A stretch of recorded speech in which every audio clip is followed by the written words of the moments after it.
Hi everybody, it's Don and I hope you're having a fantastic day. Well, I have been watching very intently because this is an area of cruising I'm somewhat familiar with, but I don't experience it myself because a gentleman who is in a wheelchair just had an issue on a cruise ship getting a cabin that was not wheelchair suitable. And it's got 10 million views on TikTok, and a lot of people are just blaming the cruise line, just lambasting the cruise line.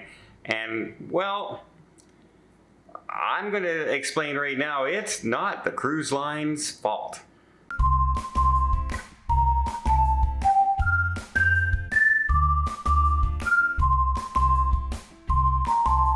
So first off, when I started researching this story and watching everything, I started watching this gentleman's TikTok. His name is Shane, and he basically covers being somebody in a wheelchair who travels around and does different things, and he goes through the experiences, and I've been finding it very intriguing because I'm always curious when people are in a different situation that I'm in when they travel a lot, because I travel a lot and I take things for granted, right? I take, oh, there's a step up going into the bathroom, and I take that for granted that I'm just going to take a step up. But if I'm in a wheelchair, that's a completely different situation. So I saw this video, and it's been going around on social media a lot, and it's all about his very first cruise. This is his first cruise. So he's not an experienced cruiser. He's an experienced traveler, but not an experienced cruiser. And so he might not really know a lot of the situations and how things work himself, but we'll get into it. I'm going to show you the video here, and I'll explain some situations that are going along, because a lot of the comments that I'm seeing are just saying the cruise lines shouldn't have done this. This is their fault. It's their goof up. They should demand your money back, etc. But I see some issues that have happened that are completely out of the cruise line's hands, and I'll explain why as we go along in this video. Oh my god. Yeah, no, this is not what I booked. You can fit it in here. I think so. You think so? No, Okay. absolutely not. Yeah. Well, in that case, you just go to the reception regard, or you just can call them. Okay. Right here. Okay? Okay, thank you. Yeah. Okay, so let's start off right away. I feel sorry for the cabin attendant. They're just, showing him the room, and the cabin attendant has nothing to do with choosing the room, nothing to do with signing a room. He's just cleaning the room. And so he says, oh, I think you can do it. And of course, somebody who's in the experience of being in a wheelchair says, yeah, no, this is too small. This is not what I booked, etc. However, he said, this is not what I booked, but it actually is what he booked. So let's continue a little bit here. I've made it in the room, and it's a disaster. Like, I expected a small room, but this is the tiniest bunk room that I've ever seen. You can tell it's a adjoining room. There's a door there that goes to another room. Like, there's actually a bit of room to move through to the balcony, which is great, but it's a single bed. And the bathroom is not usable at all. There's a step this big to get in, and then there's a bathtub with a step this big to get in, and then there's a glass partition which is this narrow, so there's no way to get in the bathroom and shower at all. When I was on the phone to the agent, who said, no, the room will be fine, you'll be fine, it's fine for wheelchairs. It is not fine. Okay, so far you can see that there are some issues, right? If you can't get into the bathroom in a wheelchair to use the washroom, you can't go to the washroom on your entire cruise, you can't use your shower for the entire cruise. Yeah, it's not a good situation. And then later we also find it's like at the end of the hallway. It's like an aft-facing cabin, furthest away from elevators that you could possibly get to. And I was looking at this going, wait a minute, something is a little off and a little fishy about this. So let's continue the video and I'll tell you what I mean. This is absolutely not fine. So I'm going to go for a roll now to guest services on level 5 and have a chat with them. Door to get into the room is also extremely heavy. There's also a lip to actually get into the room. And where they've positioned me is right at the very end of the hallway. Like literally, you could not get a room further away from the lifts. So Okay, so now he's going to get services, and you could see how far away his room was. It's in the rear location of the ship, etc. And he said his travel agent that he booked with said that the room is fine. Don't worry about it. You'll be fine in the room. Well, no, it's not. As a travel agent, I'm looking. I went immediately to see the deck plan on the Grandioso, and this is a studio balcony. It's not an accessible cabin at all. At all. It's a regular studio cabin. The smallest balcony cabin on the ship. So that's what the agent booked him. So right now I'm thinking agent fault. Now, I also learned to find out that he booked this cruise only 3 weeks prior. Not a year, not 6 months, 3 weeks, which means there's probably no accessible cabins left on that ship. So what the agent did was, I want a sail, I want my commission, and just booked him in to the only room available at the time. It's not an accessible cabin. It had no intention of being an accessible cabin. It should never have been booked for somebody in a wheelchair. But as a person who's never been on a cruise before, you can sometimes rely on the agent's advice. And if the agent says, oh no, you're okay, there's plenty of room. Unfortunately out there, a lot of agents actually have never even stepped foot on a cruise. They do weddings, they do Disney, they do all-inclusives. They're strictly made for certain types of travel. That's what their specialty is. Some of them have been on 1 or 2 cruises. Very few of them have ever experienced life in a wheelchair. I have never experienced life in a wheelchair. The closest I've got is when my niece was injured last year and I had to rent her a scooter for the cruise that we were on when she got injured just before going at the airport, basically getting off the plane. So that was my only real experience other than my guests that I go on with all the time, and they tell me their experiences. We try and make sure that things are accommodated for them as well. So yeah, this right now is looking completely like an agent mistake, and probably a rookie mistake because he's a rookie cruiser. it's like I found guest services.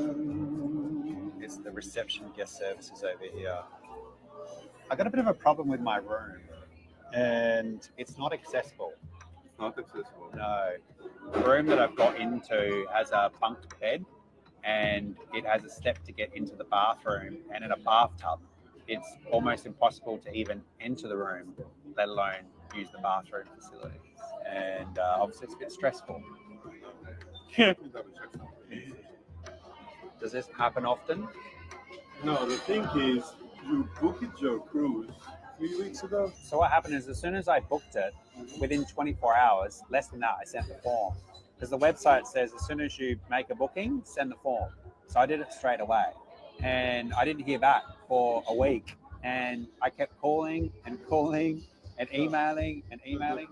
But I had my colleague contact the cruise terminal, and I confirmed that the form's been received. Okay.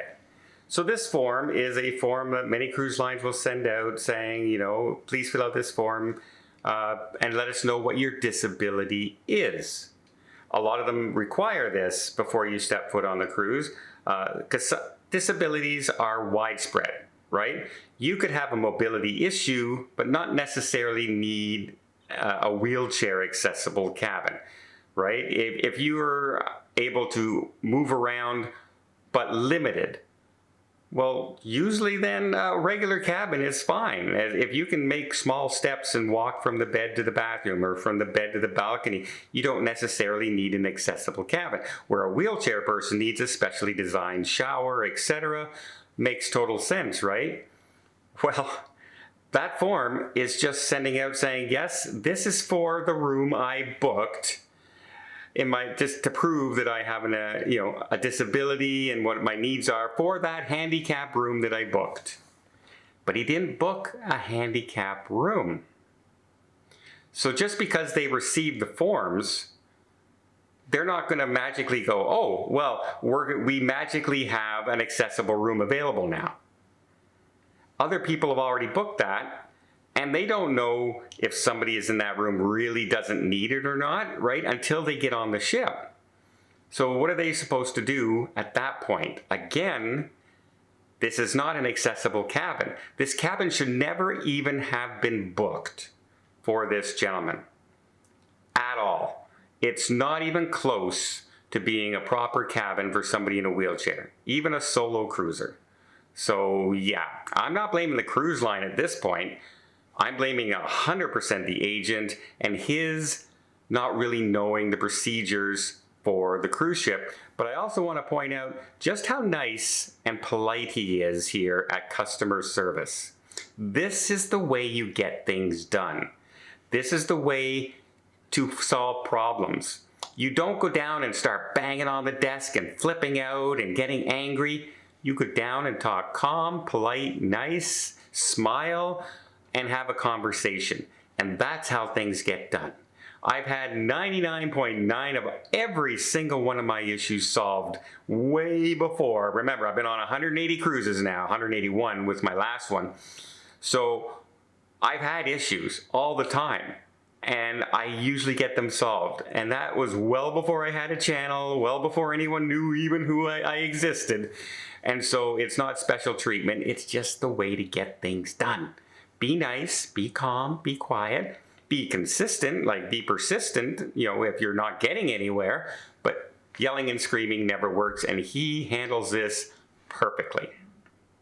We are going to send a letter for all these cabins, the one who want to leave their cabins, because we have some guests that probably don't need them. Yeah. I cannot guarantee anything right now, but we are going to do the necessary to get you this cabin. As soon as we get any information, we are going to contact you by message, by phone. We'll let you know. Okay, cool. No worries. Thank you so much. I appreciate your efforts. Thank you. So the lovely people at the guest services were very helpful. They're going to look at the people that are in the accessible rooms. And if there's anyone that's in an accessible room that doesn't need to be or shouldn't be an accessible room, we're going to ask them kindly if they would move. So who knows, see what will happen. But it's definitely going to be interesting or difficult to spend 8 days in a boat with a bathroom that I can't use. And the hallways are so long. Okay, I'm going to end that part of the video right there. You can go and see the whole thing. But what their guest services said they're going to do is reach out to the guests who are actually in accessible cabins and see if any of them really don't need to be there and offer them another room to stay in, and so he could have another room.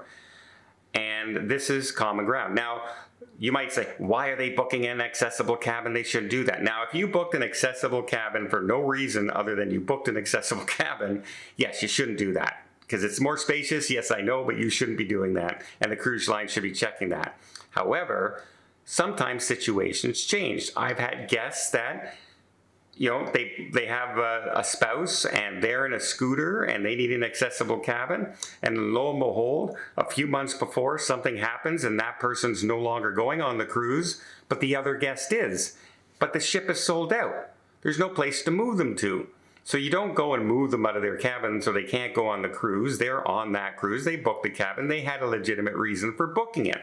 Now, when they get on the ship, if somebody asks them to move, because, you know, I'm sure some people will, especially if you have no issues, and they're moving in, they were going to move people into a similar cabin, shall you say. So a balcony to a balcony, not the small balcony that he's in.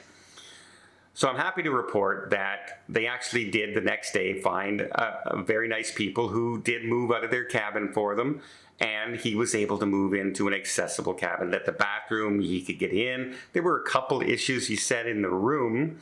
Remember, this is his first ever cruise. He doesn't really know what to expect in there, so this could be standard practice for a lot of cruise ships. But as somebody in a wheelchair, this is great feedback for the cruise lines when they're designing their cabins and their suite for people, you know, get that information from people. But he was able to move in. The people were very nice and moved into another balcony, And so he was able to continue on his cruise and have a good time on the cruise ship. But again, a lot of people were blaming the cruise line. And first off, 100%, this is the agent's fault. This was an agent, it seems like, who just wanted their commission. Because if you put a wheelchair person and say, oh yeah, it'll be fine for a wheelchair. It's a studio cabin. What the heck were you thinking? Studio, by definition, is a smaller cabin. And it's not, studio accessible cabin might be a different story. But this was not a studio cabin, so I 100% blame the agent on this. A little bit his not knowing. Him thinking that just because he's sending in a form that they're going to give him an accessible room. They give you the room you book. The form is to, let the people know that somebody in this stateroom has a disability. It's not to assign the rooms. And so that's a little bit on Shane, but I can't blame him because it's his first cruise ever. He didn't know. This should have been all explained by the agent as well. So yeah, is it the cruise line's fault? I don't think so. I think they did everything they could to accommodate him, and I think he agrees that they did a great job. He does comment how great customer service was with them and how nice they were. Good job. And yeah, he doesn't say what agent or agency he booked through, but if I made this booking, I would be feeling terrible. And in fact, I can honestly tell you right now, I would never have booked this person in that cabin. Never. Let me know in the comments down below. Do you think it's the cruise line's fault? Do you think it's his fault? Do you think it's, like I do, the travel agent's fault? I really, really do. Let me know in the comments down below, and until next time, I hope you liked this video. If you did, please give it a thumbs up. Want to see more tips, more tricks, more travel vlogs from around the world? Hit that subscribe button. Until next time, have yourself a safe and a great vacation.